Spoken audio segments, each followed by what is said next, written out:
Good evening, students. How are you all? Fine. Very good. Dear students, now is the session of economics. As usually, it happens every day at this time. In the previous session of economics, I had completed the chapter consumers behavior with a special references to the two approaches called utility approach and indifference curve approach.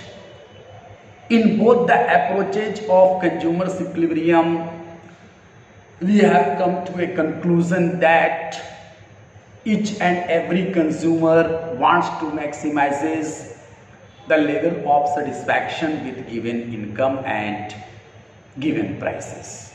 Already we have discussed all this.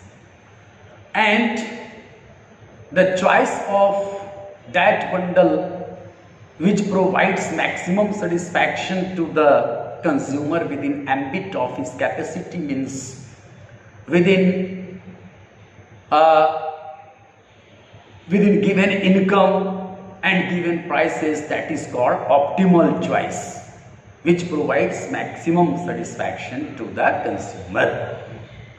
So if I ask you one question, what is called optimal choice of a consumer, then you can define it as an optimal choice refers to the choice of that bundle or combination of the two goods which provides the maximum possible satisfaction to the consumer with his given income and given prices, or the choice of that bundle which is available both on the given budget line as well as higher possible indifference curve. Okay, so after completing this chapter, I would like to start the next chapter, that is demand, consumers demand. Demand. Before starting this chapter, let us first understand why do we buy a commodity. Very simple to answer. We buy a commodity because it is needed to us. A commodity is needed to us, that means what? Because the commodity which we buy fulfills our need. That's why we buy a commodity. Okay. So in order to buy a commodity, a person must have three things. First, a person must have the desire to have that commodity. Second, that person must have the ability or money to buy that commodity. And the third, that person must be ready or must have willingness to spend for that commodity. Okay. So we can buy any commodity only if we have a desire for that commodity, if we have the ability or money to buy that commodity, and if we are ready or we have the willingness to spend for that commodity. Okay. So if these three elements are present, then it forms demand. Thus, from this point of view, in general way, you can define demand as an effective desire.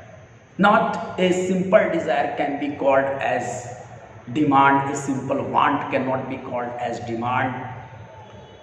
Only that desire is called demand for a consumer, which is backed by the ability as well as willingness or readiness to spend for that commodity. That is called demand.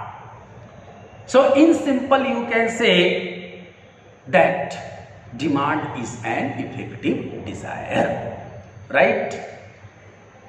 But theoretically, if you define demand, then you can define it as various quantities of a given commodity which a consumer is willing to buy at various possible prices over a given period of time, right?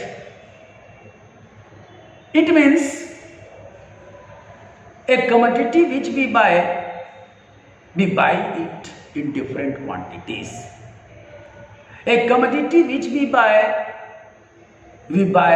at a given price. The commodity which we buy with our given income. Thus, demand is not merely a particular quantity, rather it is entire schedule of all those quantities of that particular commodity which a consumer is willing to buy at various possible prices over a period of time. Thus, in order to understand what exactly demand is, we must correlate the effective desire to the given income and given price of the commodity. Okay, students, this is the basic definition of demand. But here is a distinction between demand and quantity demanded.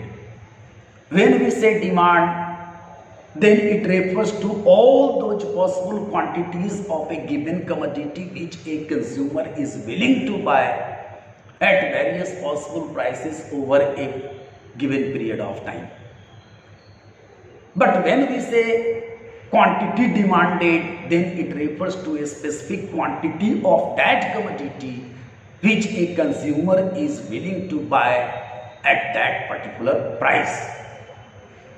So, students, we must make a distinction between the demand and quantity demanded.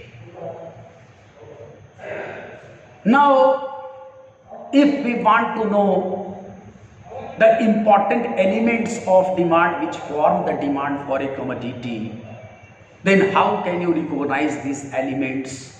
Let us see.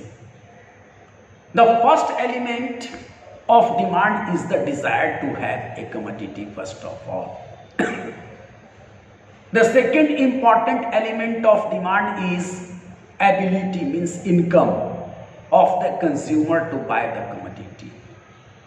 The third important element of demand is the given price of that commodity. The fourth important element of demand is a given quantity of that commodity which the consumer is willing to buy.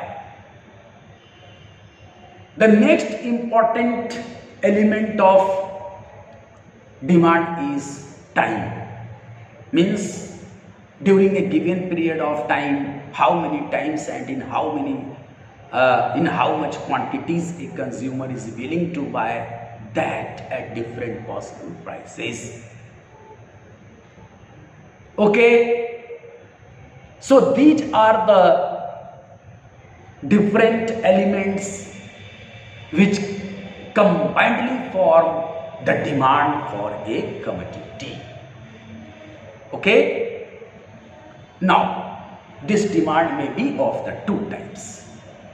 One is called individual demand and the other is called market demand. Individual demand, when we say, then it refers to the demand by an individual consumer. And market demand, when we say, then it refers to the demand by all consumers in the market of that particular commodity. So, on the basis of this basic difference, you can define individual demand as various quantities of a given commodity which an individual consumer is willing to buy at various possible prices over a given period of time. Okay? But when we say market demand, then it refers to various quantities of a given commodity which all consumers in the market are willing to buy at various possible prices over a given period of time. Individual demand means demand of one individual consumer of that commodity. Market demand means demand by all consumers of that commodity. So, in a straight you can say market demand in fact is literal summation of individual demand, or market demand is equal to summation individual demand. Right? Now, the question arises whether the demand of a commodity will be more or less. It depends on what. So, there may be so many factors on which the volume of demand, the quantum of demand depends, such as the demand for a commodity depends on its price, the demand for a commodity depends on income of the consumer, the demand for a commodity depends on prices of its related goods, the demand for a commodity depends on the number of consumers, admin population, demographic conditions. So many factors and so many forces affect the demand, influence the demand positively or negatively. And if we express these factors in relation to the demand for a commodity in the form of a function, then it will be called as demand function. What is function? It is a mathematical explanation of the relationship between the one or more variables. Or function in fact explains if there is a change in independent variable of a given function, then certainly there will be a unique value for the dependent variable of that function. Thus, from this point of view, if we define demand function, then it can be defined as a functional explanation or a mathematical explanation of the relationship between the demand for a commodity and factors affecting it. What are the important factors we have seen, we have discussed? So mathematically, if you express demand function, then it can be expressed as demand for x is the function of px, pry, dt, etc., etc. Okay.